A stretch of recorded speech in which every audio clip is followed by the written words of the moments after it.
ایک آدمی نے نبی کریم صلی اللہ علیہ وسلم سے یہ سوال کیا، گناہ کیا ہے؟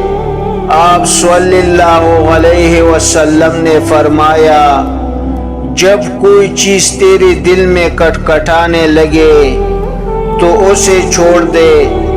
اس نے کہا، ایمان کیا ہے؟ آپ صلی اللہ علیہ وسلم نے فرمایا، جب تیری برائی تجھے برے لگنے لگے اور تیری نیکی تجھے خوش کر دے تو مومن ہوگا۔